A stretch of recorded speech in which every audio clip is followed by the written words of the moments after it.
आप सब सभी अच्छे होंगे। तो चलिए शुरू करते हैं। आज हम पंचवर्षीय योजनाओं से संबंधित भाग 2। तो पहले प्रश्न के बारे में अगर हम बात करते हैं तो पहले प्रश्न है, उद्योगों का विकास तथा औद्योगिकरण की रणनीति किस योजना का अंग थी? उद्योगों का विकास एवं औद्योगिकरण की रणनीति किस योजना का अंग थी? तो इसका सही उत्तर हो जाएगा द्वितीय पंचवर्षीय योजना का अंग थी। यहाँ पर द्वितीय पंचवर्षीय योजना के अंतर्गत ही दुर्गापुर, भिलाई और राउरकेला जो संयंत्र थे वो स्थापित किए गए थे। तो इसका सही उत्तर हो जाएगा ऑप्शन बी। अगले प्रश्न के बारे में अगर हम बात करते हैं तो यहाँ पर अगले प्रश्न में पूछा गया है, सामुदायिक विकास कार्यक्रम किस पंचवर्षीय योजना में प्रारंभ हुआ? तो इसका सही उत्तर हो जाएगा प्रथम पंचवर्षीय योजना में। 1951 से 1956 के मध्य जो चली थी प्रथम पंचवर्षीय योजना, ये सामुदायिक विकास कार्यक्रम कम्युनिटी डेवलपमेंट प्रोग्राम CDP ये 2 अक्टूबर 1952 को प्रारंभ हुआ था, जो कि प्रथम पंचवर्षीय योजना के अंतर्गत हुआ। अगले प्रश्न के बारे में यदि हम बात करते हैं तो अगला प्रश्न है, दामोदर, हीराकुंड तथा भाखड़ा नदी परियोजनाएं किस पंचवर्षीय योजना का अंग थीं? तो इसका सही ऑप्शन है प्रथम पंचवर्षीय योजना का अंग थी प्रथम पंचवर्षीय योजना, क्योंकि प्रथम पंचवर्षीय योजना जो थी वो कृषि व सिंचाई को समर्पित थी। कृषि व सिंचाई को इस सीटेट की परीक्षा में पूछा हुआ प्रश्न है, दामोदर, हीराकुंड तथा भाखड़ा नदी परियोजनाएं। अगले प्रश्न के बारे में यदि हम बात करते हैं तो अगले प्रश्न में हमसे कहा है कि द्वितीय पंचवर्षीय योजना का मॉडल क्या था? MPPCS की परीक्षा में पूछा हुआ प्रश्न है। इसका सही उत्तर हो जाएगा ऑप्शन डी, महालनोबिस मॉडल। अगर डोमर मॉडल की बात करें तो फर्स्ट 5 ईयर प्लान जो था वो हैरड डोमर मॉडल पर आधारित था। अगले प्रश्न पर चलते हैं। अगले प्रश्न में हमसे पूछा गया है कि दुर्गापुर, भिलाई तथा राउरकेला इस्पात उद्योग कारखाने किस पंचवर्षीय योजना में शुरू हुए? ये सीटेट और SSC की परीक्षा में पूछा हुआ प्रश्न है। तो इसका सही उत्तर हो जाएगा द्वितीय पंचवर्षीय योजना, और इसका ऑप्शन भी बी हो जाएगा। द्वितीय पंचवर्षीय योजना में उद्योगों पर बल दिया गया था। पहले में कृषि, दूसरे में उद्योग और तीसरे में उद्योग और कृषि मिला करके दोनों पर विशेष रूप से काम करने का उद्देश्य रखा गया था। अगले प्रश्न पर चलते हैं। अगले प्रश्न में हमसे पूछा गया है कि खादी ग्रामोद्योग आयोग की स्थापना किस पंचवर्षीय योजना के अंतर्गत की गई? तो इसका सही उत्तर हो जाएगा द्वितीय पंचवर्षीय योजना।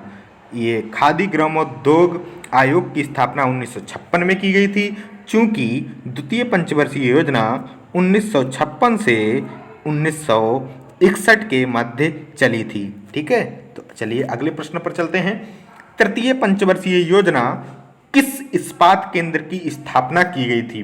तृतीय पंचवर्षीय योजना में चूंकि जो सेकंड में भिलाई, दुर्गापुर और राउरकेला इस्पात उद्योगों की स्थापना की गई थी, लेकिन तृतीय में बोकारो इस्पात केंद्र की स्थापना की गई थी। ठीक है, तो इसका option B is the right answer. And next question is, FCI तथा CACP की स्थापना किस पंचवर्षीय योजना में की गई? तो FCI food corporation of India act, FCI act कब आया था? तो ये आया था 1964 में। इसकी स्थापना कब हुई थी? 1965 में। तो ये 1965 का जो समय है वो तृतीय पंचवर्षीय योजना के अंतर्गत है, क्योंकि तृतीय पंचवर्षीय योजना का जो कार्यकाल है वो है 1961 से 1966 तक। ठीक है, तो चलिए अगले प्रश्न की बात करते हैं। अगले प्रश्न की यदि हम बात करें तो हरित क्रांति की शुरुआत किस पंचवर्षीय योजना के समय हुई थी? हरित क्रांति की शुरुआत 1966 से मानी जाती है। ठीक है, ये 1966 का समय अभी हमने पिछले प्रश्न में बात की है कि 1961 से और 66 के बीच का समय तृतीय पंचवर्षीय योजना के अंतर्गत आता है, इसलिए हरित क्रांति की शुरुआत तृतीय पंचवर्षीय योजना के अंतर्गत की गई थी।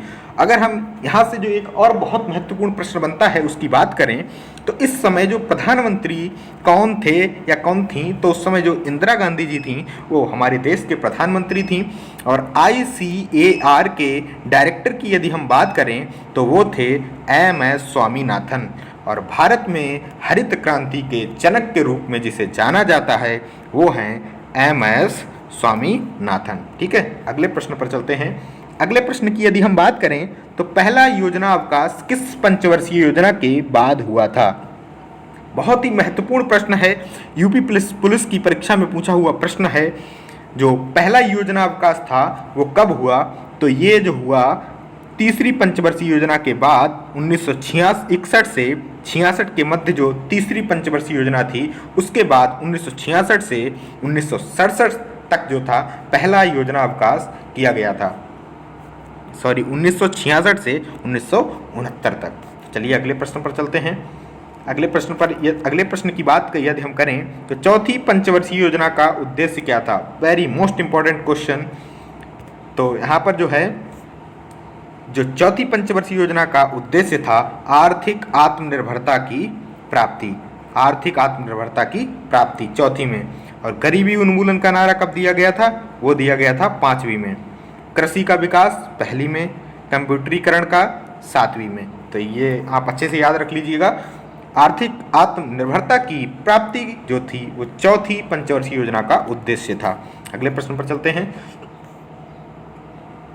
चौथी पंचवर्षीय योजना के दौरान कितनी बैंकों का राष्ट्रीयकरण किया गया था? तो यहाँ जो है चौथी पंचवर्षीय योजना के दौरान कितनी बैंकों का राष्ट्रीयकरण किया गया था? तो how many banks nationalized during the 4th 5-year plan? UP PET 2022 की परीक्षा में पूछा हुआ प्रश्न है।